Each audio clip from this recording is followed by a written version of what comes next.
Bonsoir à toutes et à tous, soyez les bienvenus sur Monaco Info. Je suis ravi de vous retrouver pour une nouvelle semaine et donc une nouvelle édition avec une page sport concernant les résultats du week-end.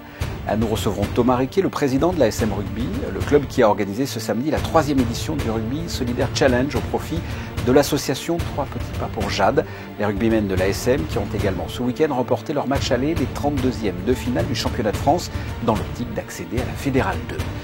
Les premières rencontres de la Maison de Vie viennent de se tenir à Carpentras. Cette maison de vie, créée par la princesse Stéphanie, accueille depuis des années des personnes vivant avec le VIH et qui souhaitent se ressourcer. Pour ce premier rendez-vous d'échange, la thématique était le vieillissement chez les seniors vivant avec ce virus.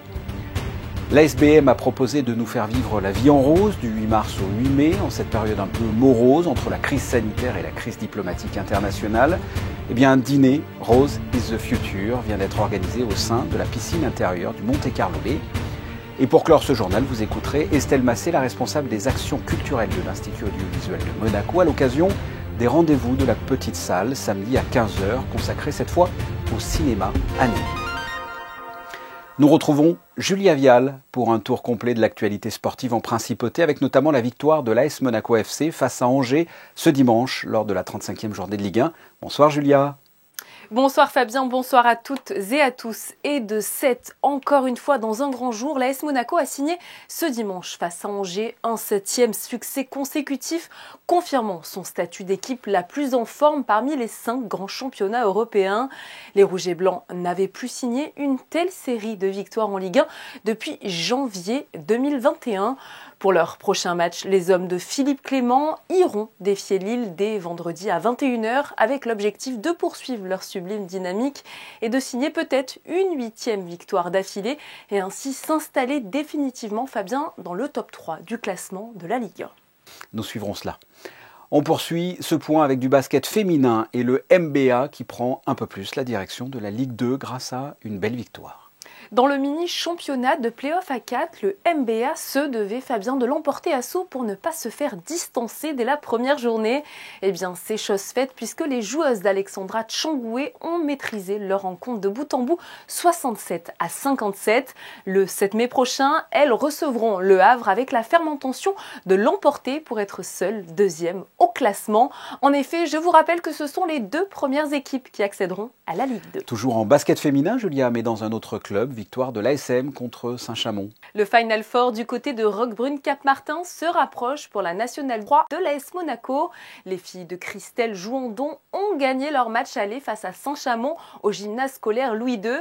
Score final 75-53 en faveur des Monégasques. Une victoire écrasante donc qui leur permet d'aborder avec sérénité le match retour puisqu'il faudra au pire ne pas perdre de plus de 22 points à l'extérieur, Fabien. Ce samedi s'est tenue la dernière journée des matchs de poule du top 12 de gymnastique. Monaco, accueilli à l'autre bout de la France par les Madeleinois, ont su renverser la tendance du match aller. En effet, Fabien, en remportant 3 duels à chaque agré, les Monégasques n'ont pas reproduit l'égalité qu'ils avaient connue contre ce même adversaire en mars dernier. Le groupe a notamment pu compter sur un Julien Gobot en forme ainsi que sur Kevin Crovetto et leur recrue étrangère Ilia Kovtun qui ont tous les 3 remporté leurs 3 duels. Après celle de 2019, Monaco s'offre ainsi une seconde demi-finale dans son histoire en top 12. En revanche, la saison s'arrête ici pour la Madeleine qui se maintient tout de même dans le top 12 l'an prochain. Merci Julia pour ces infos sportives. On vous retrouve dans quelques instants, le temps de recevoir notre invité avec qui nous allons parler de rugby et de ses valeurs à travers une double actualité. Une opération solidaire qui a eu lieu ce samedi et la victoire dimanche 19-14 de l'équipe première sur la pelouse du RC Trignac en Loire-Atlantique dans le match aller des 32e de finale du championnat de Fédéral 3. Et pour évoquer tout cela, nous sommes avec le président de l'ASM Rugby, Thomas Riquet. Bonsoir. Bonsoir. Ce samedi a eu lieu au Stade Prince Héréditaire Jacques, la 3e édition du Rugby Solidaire Challenge. Expliquez-moi ce que c'est que ce Rugby Solidaire Challenge. C'est un événement qui dépasse un peu le cadre sportif. Nous, en tant qu'association, en tout cas, on pense que c'est notre responsabilité, parfois, de passer un message qui va au-delà du simple aspect sportif, qui est le rugby. Effectivement, on éduque physiquement ses enfants, mais si parfois, dans le cadre du milieu associatif, on peut faire passer un message, et c'est pas les 2 dernières années qui vont me faire dire le contraire, effectivement, ça nous tient à cœur de le faire. Donc, une fois dans l'année, alors ça peut paraître pas grand-chose, mais en tout cas, on sait que nos enfants, ils y sont très sensibles, et les parents aussi. On essaye de solliciter un peu ses enfants sur autre chose que le simple rugby. Ouais, que s'est-il passé justement ce samedi? Comment ça s'est matérialisé? Alors il y a 2 parties, une partie relais un peu à l'image d'un no finish line qui permet de ramener les fonds financiers pour cette association, et cette année c'était une association qui est autour d'une petite qui s'appelle Jade.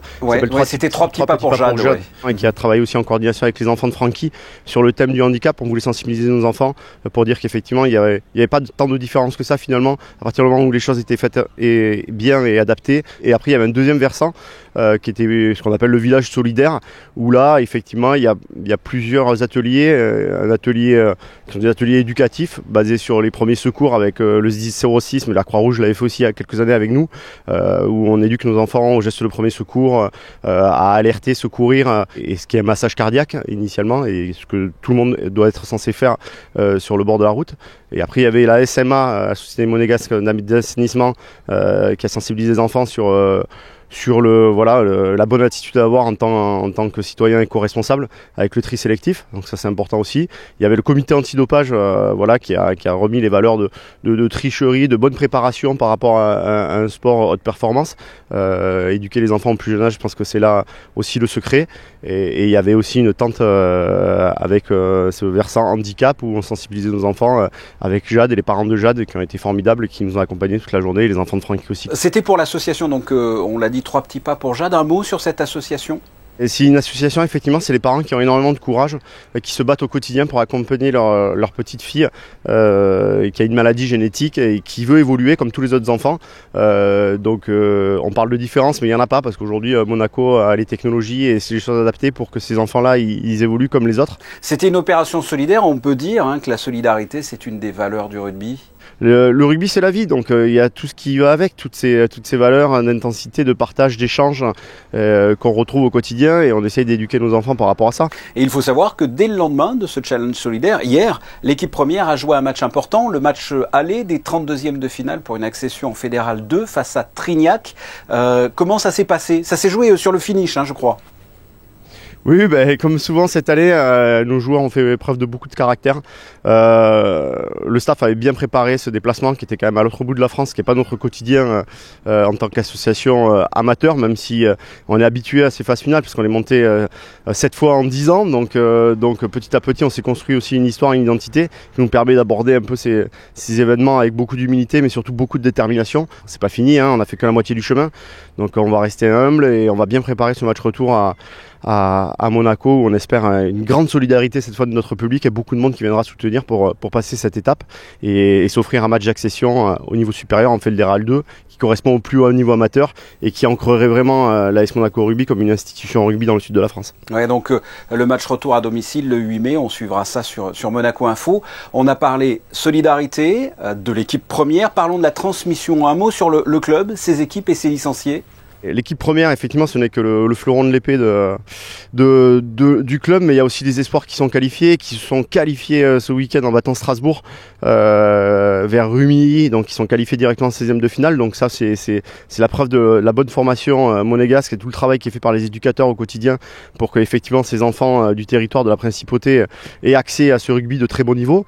Il y a une équipe féminine aussi qui a fait un parcours fantastique. Ils ont été créés il y a 3 ans, ils sont rentrés en compétition l'année dernière et là cette année ils ont fait une année pleine. Et après il y a surtout le cœur de notre association qui est l'école de rugby. Et là il y a un travail de formation qui est fait, il y a de plus en plus d'enfants. On a maintenant 125 licenciés à l'école de rugby, 325 licenciés en tout.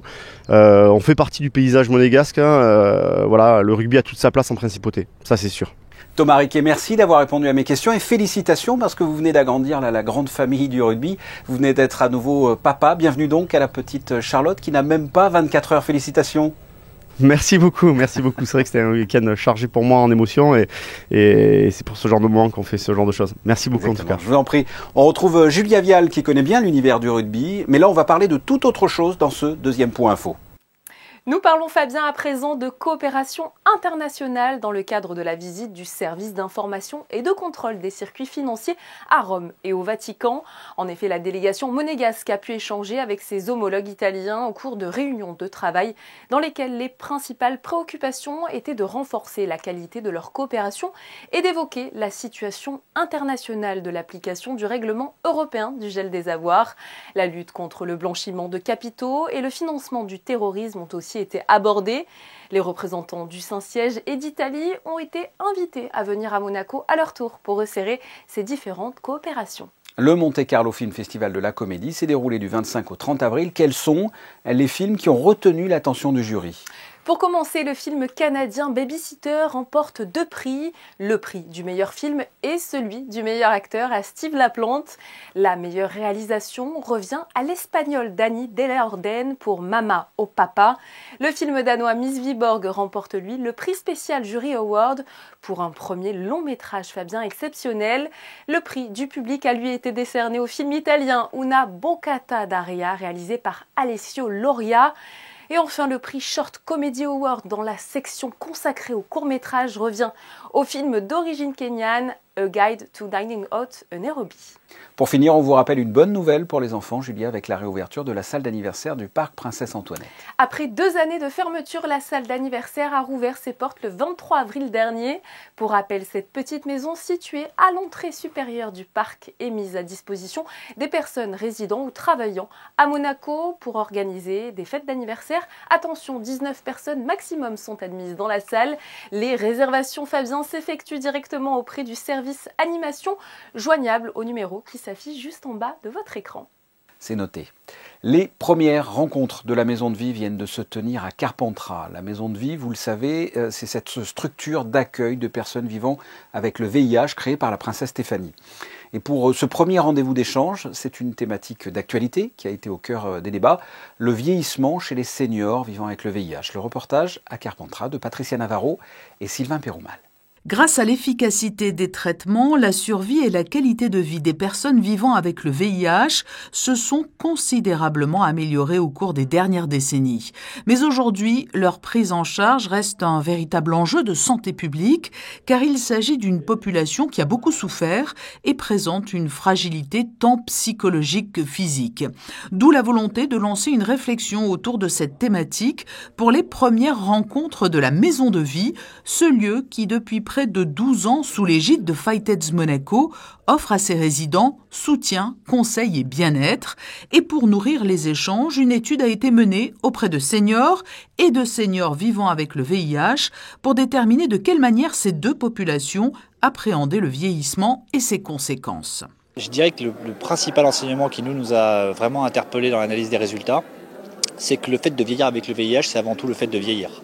Et donc, le VIH en tant que tel est une pathologie chronique, mais qui aujourd'hui médicalement est bien prise en charge. Et finalement, les problématiques liées au vieillissement chez les seniors VIH, ce sont les mêmes que celles des seniors, c'est-à-dire rester autonome physiquement, mentalement, financièrement, pouvoir pratiquer des activités, sauf que la situation est amplifiée chez les seniors VIH du fait de la pathologie, notamment une fragilité financière, parfois aussi un sentiment peut-être d'exclusion sociale un peu plus important chez les seniors VIH. Des problématiques identiques donc, mais qui ne doivent pas faire oublier les difficultés rencontrées par les seniors vivant avec le VIH, mais des difficultés qui les ont aussi rendues plus résilientes face à la vieillesse, qu'elles ont peut-être mieux préparées par rapport à la population générale.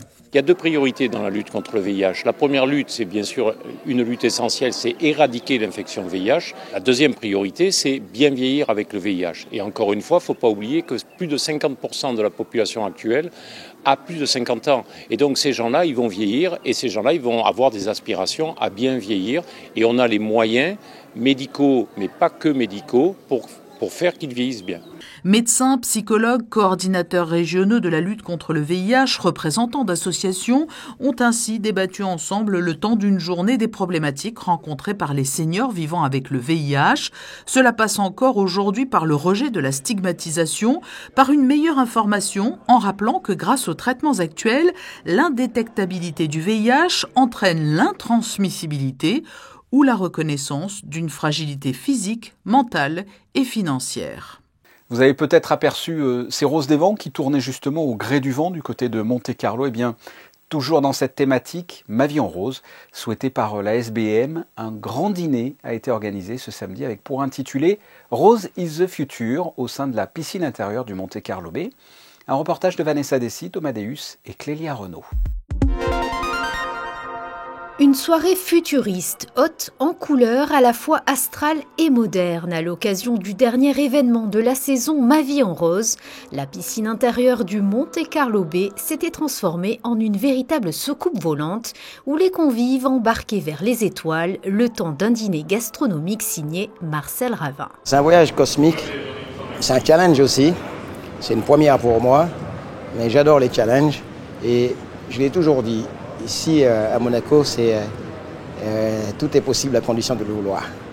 Alors, je le voulais et j'espère que nos clients vont aussi voyager, auront le sentiment de quitter justement cette planète Terre pour aller vers décrocher les étoiles. Au programme, le grand compositeur Thomas Roussel a fait résonner une musique de l'espace.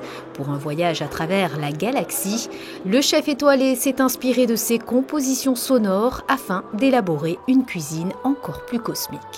On va commencer par un triptyque de caviar et tout sur le végétal, marin et le caviar du pauvre qui est les lentilles. La salicorne, vous me prenez les belles tiges de salicorne.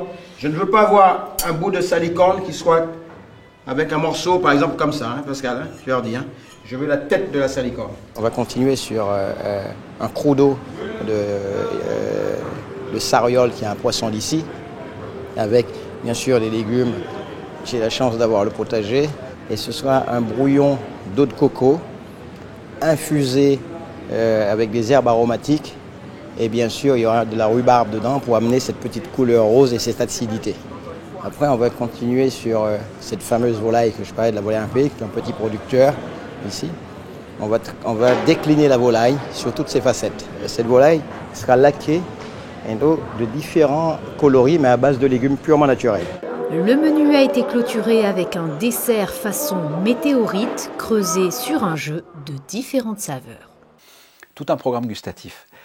Nous vous parlons régulièrement des projections de l'Institut audiovisuel, l'Institut qui organise dans sa petite salle une thématique consacrée cette année aux pionniers du cinématographe, avec samedi prochain à 15h une séance dédiée au cinéma animé. Je vous propose d'écouter à ce propos la responsable des actions culturelles de l'Institut audiovisuel de Monaco.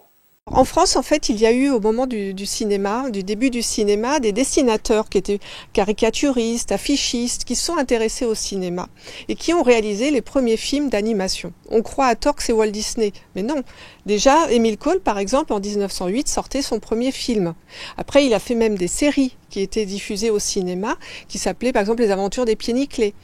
Donc voilà, il y a eu aussi Bécassotte, et on va montrer ces premiers films-là qui étaient d'une très grande variété d'histoires. On pouvait aller aussi bien suivre des adultes que des petits-enfants. Et voilà, donc c'est toutes ces histoires. Il y a Marius Augallo qui a fait de très beaux films. Marius Augallo, par exemple, on le connaît parce que c'est lui qui avait inventé Bidendum des pneus Michelin. Ça a donné lieu même aux films publicitaires. Les films publicitaires à cette époque-là, ceux qui étaient diffusés au cinéma, étaient réalisés par ces mêmes auteurs de films.